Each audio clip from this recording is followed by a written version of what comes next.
I remember the exact day it happened. I was 15, sitting in the middle of a classroom that always felt too small for my dreams. My hands were clammy, my notebook open, and my heart beating fast because I knew I was about to answer a question. Mr. Carlton, my history teacher, was notorious for being strict, for picking on students who didn't meet his standards, and unfortunately, that day, I was his target. I raised my hand, nervously, trying to answer the question about the Civil War. My voice shook as I spoke, and I mispronounced a key word. A simple mistake, nothing major, but I was already used to the feeling of failing in front of everyone. That was when he looked at me. His eyes were sharp, cold. You answer that? He sneered. Honestly, I don't even know why we keep you here. You'll never be anything, and everyone knows it. The words cut deeper than I could ever imagine. The classroom went silent. My classmates' faces turned toward me. Some tried to stifle their laughter. Others avoided my eyes. I could feel the warmth of tears rising, my chest tightening as if I couldn't breathe. I remember sitting down slowly, my face burning, trying not to cry. The rest of the class passed in a blur.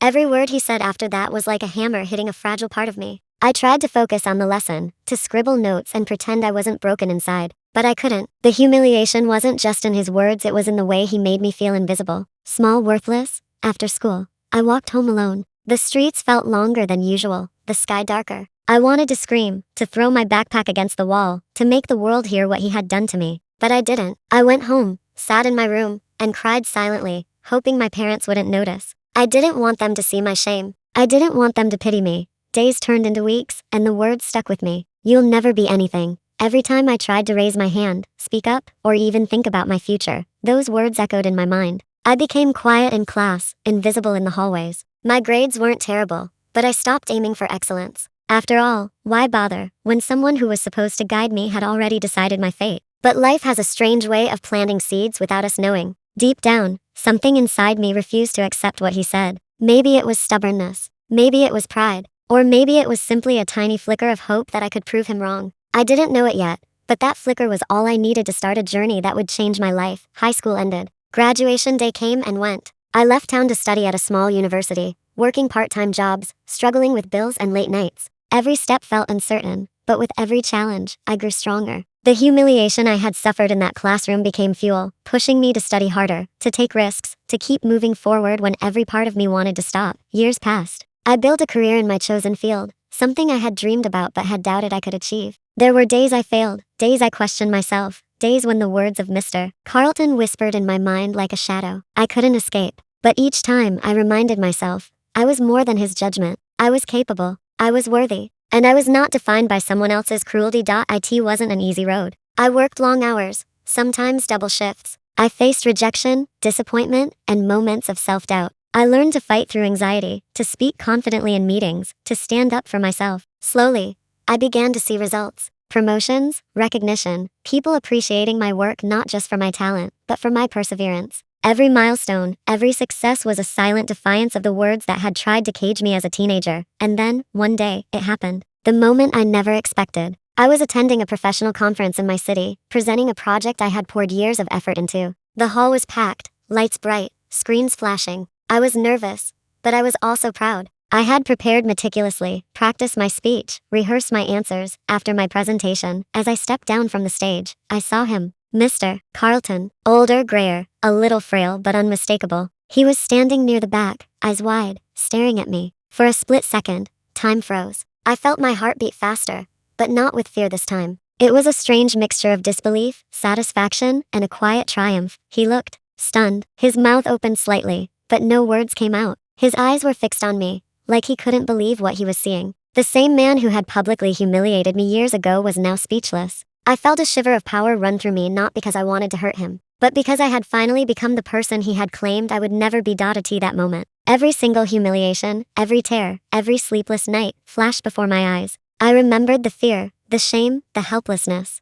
And I realized something important. None of it had been wasted. All of it had built the person standing in that room, confident, accomplished, proud. I walked past him without saying a word. I didn't need to. The look on his face said everything. And as I exited the conference hall, I smiled quietly to myself. That girl in the classroom, 15 years old, trembling at his words. She would have been proud of me, and deep inside, I knew this was only the beginning. After that first moment at the conference, I couldn't stop thinking about him. Mr. Carlton, the man who had tried to define my life with one cruel sentence. I replayed that look on his face over and over, the wide eyes, the frozen mouth, the disbelief. For years, I had imagined this exact moment, but seeing it in real life was surreal. The next day, I stayed in my hotel room longer than usual, avoiding my own appointments. I kept replaying our encounter in my mind, thinking of how powerless I had once felt and how far I had come. Then I decided I wanted to do something I had never done before. I wanted to speak to him. Not to yell, not to shame, but to confront the past, to close that chapter on my own terms. I found him sitting alone in the hotel lobby, reading a newspaper. He looked older than yesterday, tired, but still recognizable. My heart beat fast, but not with fear. I walked toward him, my steps steady. "Mr. Carlton?" I said softly. He looked up instantly, startled. Recognition flashed in his eyes, quickly followed by a nervous frown. Yes. It's been a long time." I nodded. "It has." For a moment, we just looked at each other. The years between us felt heavy, almost tangible. Then I took a deep breath. "Do you remember what you said to me in your history class?" I asked. My voice was calm but firm. He swallowed, his eyes flicking down to the floor. I held up a hand. "Don't speak yet. I just want you to remember. You told me I'd never be anything." In front of the whole class, his eyes widened. I could see the memory striking him like a sudden gust of wind. For the first time, I realized he was actually facing the weight of his words years later. I didn't mean it like that," he stammered. I was frustrated. "You weren't paying attention." I shook my head. "That doesn't matter. Words matter. You said it, and it stayed with me for years." I struggled with it, doubted myself, let it affect my confidence. And for a long time, it haunted me. He looked at me now with a mixture of guilt and regret. I'm sorry," he whispered. "I didn't realize." I held up my hand again. "It's okay. I'm not here to make you feel small. I'm here to tell you something. Your words didn't break me. In fact, they motivated me.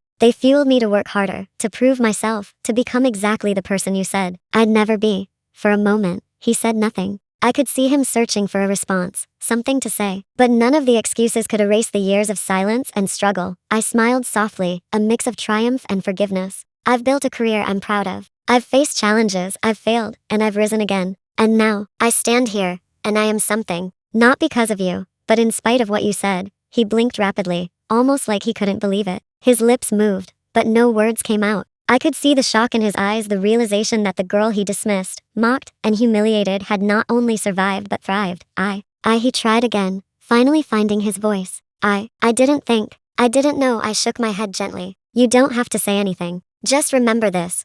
Words have power, and sometimes, they can create someone stronger than you ever imagined." For the first time in years, I felt a release. The anger, the shame, the self-doubt, it didn't vanish completely, but it no longer controlled me. I realized that the power I had been searching for all these years wasn't revenge. It wasn't humiliation. It wasn't proving him wrong to the world. It was proving it to myself. I looked at him one last time, and there was no hatred in my eyes. Just confidence, closure, and a quiet sense of victory. "Goodbye, Mr. Carlton," I said. "I hope you learn to choose your words more carefully for the next student." He nodded, still speechless. And then I turned and walked away, feeling lighter than I had in years. Every step I took felt like reclaiming the life that had almost been defined by someone else's cruelty. Walking back to my hotel room, I reflected on the journey that had brought me here. The humiliation in that classroom had seemed like the end of everything when I was 15. But it wasn't the end. It was the beginning of resilience, of determination, of learning to trust myself. I realized that sometimes, the people who try to break you, unknowingly prepare you for greatness.